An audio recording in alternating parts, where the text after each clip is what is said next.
The Quran and the hadiths of the Prophet ﷺ validate and acknowledge people's pain, people's torment, people's traumas, people's anxieties and people's depression, people's fears.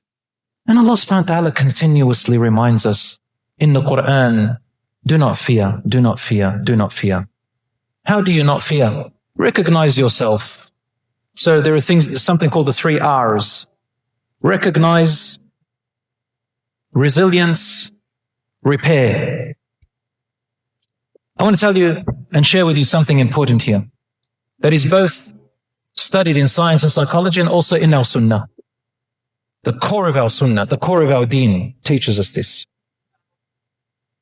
How do you become strong after calamities, after adversities? How do you continue to go as a believer after traumas, no matter what they are?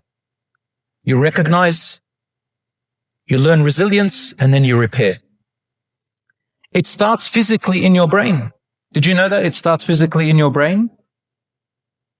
Meaning, Islam has come to teach us through the stories of the prophets that although we are not like the prophets, we can learn from the prophets. Number one, none of us will ever be as tested as the prophets. So don't you worry about that. But we'll get a portion of it.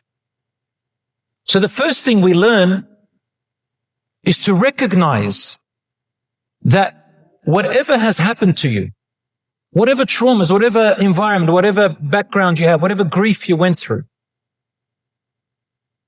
you do not need to define yourself by that experience. You are not that person unless you define yourself that way. Meaning, if I went through grief, I can say to myself, I am destined to remain sad for the rest of my life. But you see, the one who said that is me. If I'd been through traumatic experiences, I can sit there blaming the trauma all my life and stay where I am.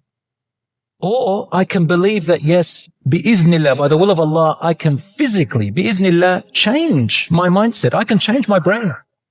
I can change my brain. And anything. There's something called brain plasticity. You can change literally the brain, bi'idhnillah. Allah has given us that ability. And everything in our deen, the dua, the zikr, the salat, the hereafter, the stories of the prophets, the Quran, all of it tells us you have that power, you have that ability. Recognize that you can literally change the neurons and pathways in your brain by slowly training them to do so. First of all, recognize your triggers. What's triggering me? Number 1, number 2, number 3, number 4. Like, do I have to be that way? La. Let me go and recognize, what does Allah teach me in the Quran? He tells me you are important. He tells me you have a purpose. The fact that you're still breathing, meaning you still have a need in this world. What is it? Hone into the blessings that Allah has given you. What skills do you have? Even if it's as small as a word that you can say, even if it's as small as a little pamphlet that you wrote. Of course, make sure you know what you're writing and get advice, not just haphazardly. Something small. Wallahi, Allah subhanahu wa ta'ala doesn't look at the outcome, He looks at your effort. But bit by bit by bit, like little raindrops, they can penetrate through rocks and mountains. My brothers and sisters, when we look at Nuh alayhi salam, we find the test of losing his son forever. We're not just talking about a son or a child who's gone on drugs or gone with a gang. We're talking about a child who's lost both this world and he will never see him in paradise ever again. And the waves came and took him before his eyes, Nuh alayhi salam. So Allah subhanahu wa ta'ala tells you, be empathetical with yourself. You try as a parent to raise your children at the end. If you can't do anything and you try, don't blame yourself and beat yourself over it. Do other things. Look after your other children. Keep going. But at the same time, don't give up. But don't blame yourself so you don't be debilitated. When we look at Nuh alayhi salam's wife, she turned on him and joined the enemies too. But it didn't stop him from continuing. Yes, he grieved. Yes, he cried. And that's okay. Islam did not come to tell you don't grieve, don't feel the pain, don't try to fight it. But try to add with things that you can do. Why should you deny yourself happiness on the other side? Action that you can put forward to be productive in other ways. It doesn't stop you from doing that. Recognize your triggers and remember that Ibrahim alayhi salam went through trouble with his own father, who told him, get out of my house, and if you stay here, I will stone you to death. La arjumannak, I will stone you to death. Wahjurni maliya, get out. He disowned him onto the streets. But Ibrahim alayhi salam did not let the fact that he carries his father's genetics, or that he was born from a mother and father who had this attitude, he did not let that define him. He didn't sit there saying, because my father is like that, I'm going to be like that, I'm doomed. Nah. He took control of himself and he said, Ya abati, ya abati, ya abati, my dear father, my dear father, my dear father. He would not be like his father. And his words proved it. And in the end, even when he exiled and told him, get out, he said, Sa'astaghfiru laka rabbi. I'm going to ask Allah to pardon you, Dad. And then he said, Inni dhahibun ila rabbi sayahdin. I'm going to go to my Lord. He will guide me. And I've never been unblessed in my dua to my Lord. He recognized who else is there for him. Allah will never leave you. So do not define yourself with your past traumas. You can change it, inshallah. When we look at Asya, the wife of Pharaoh, she did not sit there saying, that's it. The entire kingdom is against me. She smiled under torture and said, oh, my Lord, build for me a house for you. She lost everything, so she gave it up. She said, oh, Allah, build for me a house. There's still hope, inshallah. And on Yaqub alayhi salam lost his son and he went blind from sadness. He sat there and said, I'm not going to complain to you, my children. I'm going to go and complain to Allah subhanahu wa ta'ala my sorrow. I don't need you.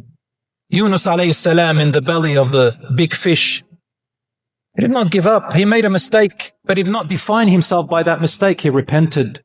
La ilaha illa anta subhanaka inni kuntu min al-zalimin. The Prophet ﷺ said that among the best du'as that will relieve you from any worry or hardship or misery is to say, La ilaha illa anta subhanaka inni kuntu min al-zalimin. My Lord, there is no God worthy of worship but you. How perfect you are. I have been among the wrongdoers. Until Allah saved, and He says, وَكَذَلِكَ نُنْجِي الْمُؤْمِنِينَ. And whoever says this word, believing in it and having conviction in it, we will also treat them in this same way by doing what? نَجَّيْنَاهُ مِنَ الْغَمِّ. We saved him from the claustrophobia. The stories go on and on in the Quran about resilience next. Resilience. You can, insha'Allah ta'ala, change with little bits and pieces of actions. Exercise, changing the mindset, reading from the Quran and trying to learn from the prophets and the direction that Allah subhanahu wa ta'ala told you, having a support network, having people who can share with you optimism and so on. All of this, inshallah, can help you along the way. Have you ever sat with a friend where you were speaking your worries and that friend said a couple of words and you go, I never thought of it that way? Sometimes Allah subhanahu wa ta'ala brings you that help. My brothers and sisters, dua is very important. And a lot of people think that dua is only for asking Allah for things. And Allah kindly and gently tells us in the Quran, and when man goes through some adversity, He calls upon us night and day, and whether he's standing or sitting and crying with all his heart, and when we take away the harm away from him, he forgets that he ever called us. He forgets that he ever made dua to us. Allah subhanahu wa ta'ala is gently telling you, why do you forget? As if yesterday He wasn't calling upon us. Remember Allah also in ease. Dua is also talking to Allah. You have someone that you can sit in the night and say, my Lord Allah, my Lord Allah. Wallahi, it has a huge difference. Slowly but surely, the brain starts to change. Then you repair bi'idhnillah. Well, that's what Islam came. Then it came to tell you there's hope. You can change. Sometimes we fear the future. We say, my life is worthless. Some people will get to a point where they think, I have to end it. Why? Why, ya akhi? Allah subhanahu wa ta'ala has given you breath, has given you time, has given you youth, has given you strength, has given you blessings. And nothing ever stays the same. Never isolate yourself. Never isolate yourself no matter what has happened. The human being is not built to be alone. We are an ummah that is together. Once you isolate yourself, the shaitan loves it. Like the Rasul sallallahu alaihi wasallam said, like the sheep who goes astray from the flock, the wolf gets them. Isolation kills you. Yes, sometimes you need to distance yourself from certain people who are truly toxic to you. You distance. This is called hajrun jameel, meaning to distance with goodness. Because if you're close, it's worse.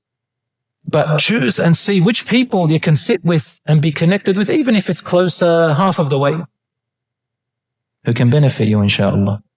That's what the Rasul ﷺ said. احرص على ما ينفعك. Be diligent on the things that benefit you.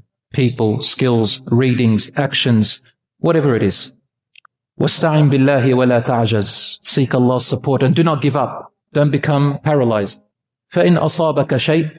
But if a calamity befalls you, stopped you from your expectation and your goal and your plan, فلا تقل لو أني فعلت كذا كان كذا. Never say, if only I had done such and such would have happened. ولكن قل قدر الله وما شاء فعل. Say Allah has premeasured in what He wills, He does. There is a wisdom behind it. فإن كلمة لو تفتح عمل الشيطان. For just merely saying, if only, and constantly saying and repeating and not getting out of it, it opens the door for the shaitan. What is the door of the shaitan? Debilitation, sadness, misery, loss, failure. You're good for nothing.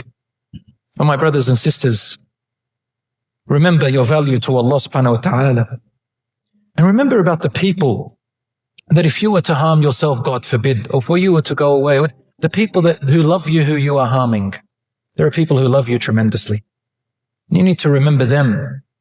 It's very normal for us to focus on the people who hate us, to focus on the people who want harm to us, to focus on the bad words that people say upon us. But Allah subhanahu wa ta'ala shows you there are others who love you, there are others who will support you, there are others who are making dua for you and you're making dua for them.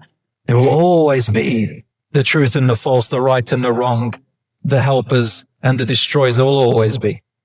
Which side do you want to take?